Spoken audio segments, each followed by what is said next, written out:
بسم اللہ الرحمن الرحیم۔ السلام علیکم پیارے بچوں، آج ہم ماہانہ جانچ کی تیاری کے لیے ان موضوعات کی دہرائی کریں گے جو موضوعات آپ سے ماہانہ جانچ میں پوچھے جائیں گے تاکہ آپ اپنے ٹیسٹ میں نمایاں کارکردگی کا مظاہرہ کر سکیں۔ سب سے پہلا سوال تفہیم کا ہے، آئیے اس کی مشق کرتے ہیں۔ ایک دن ایک بلبل اپنے گھر سے نکلا، وہ بہت خوش تھا۔ وہ سارا دن ادھر ادھر اڑتا رہا، دانا چگتا رہا، گیت گاتا رہا۔ اندھیرا چھا گیا تو بلبل اداس ہو گیا کہ اب گھر کیسے جاؤں۔ اتنے میں ایک جگنو وہاں سے گزرا۔ اس نے پوچھا، پیارے بلبل اداس کیوں ہو؟ کیا کروں بھیا، اندھیرا ہے، راستہ دکھائی نہیں دیتا، سوچ رہا ہوں گھر کیسے جاؤں۔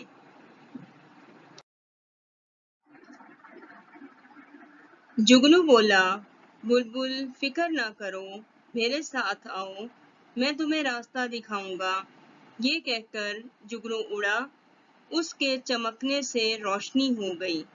بلبل اس کے پیچھے پیچھے اڑنے لگا۔ تھوڑی دیر میں بلبل کا گھر آ گیا۔ وہ بہت خوش ہوا۔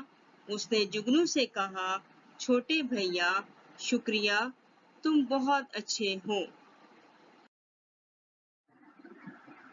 ابھی جو آپ نے مزے کی کہانی سنی اس میں سے کچھ سوالات پوچھے جا رہے ہیں، ان کے جوابات کاپی پر تحریر کریں۔ بلبل کیوں اداس تھا؟ جگنو نے بلبل کی کس طرح مدد کی؟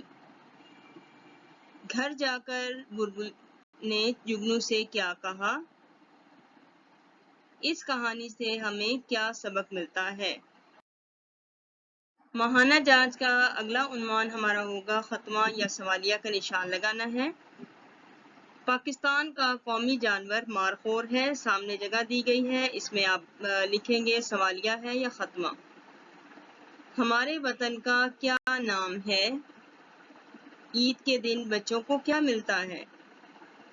خزاں کے موسم میں درختوں کے پتے گر جاتے ہیں۔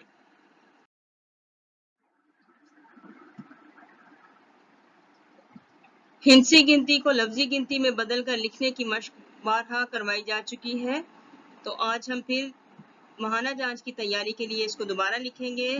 15، 16، 17، 18، 19، 20، ایک سے دو بار لکھنے کی مشق کیجیے۔ آپ کے سامنے اگلا سوال ہے، الفاظ متضاد قواعد۔ خط کشیدہ الفاظ کے متضاد لکھ کر خالی جگہ پر کریں۔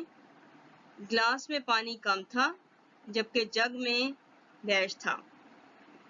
بھائی باہر کھیل رہا تھا، میں نے اسے ڈیش بلایا۔ علی قطار میں بہت پیچھے تھا اور اسد سب سے ڈیش تھا۔ خط کشیدہ الفاظ کے متضاد لکھیے۔ باری ہے اب مذکر یا مؤنث لکھنے کی۔ میری بہن کا نام آمنہ اور ڈیش کا نام اسد ہے۔ بہن کا مذکر لکھیے۔ چچی نے ڈیش کو چائے دی۔ ابو جان نے ڈیش سے کہا، کھانا بنا لیں پھر سب باہر چلیں گے۔ ممانی اور ڈیش نے ہم سب کو دعوت پر بلایا۔ ان تمام کے مذکر یا مؤنث لکھ کر خالی جگہ پر کر لیں۔ حروف جار کی مدد سے خالی جگہ پر کرنی ہے۔ حروف جار یعنی امدادی الفاظ۔ میں وقت ڈیش اسکول جاتا ہوں۔ چچا جان گاؤں ڈیش رہتے ہیں۔ قائد اعظم ڈیش والد کا نام پونجا جنا تھا۔ سورج مشرق ڈیش نکلتا ہے۔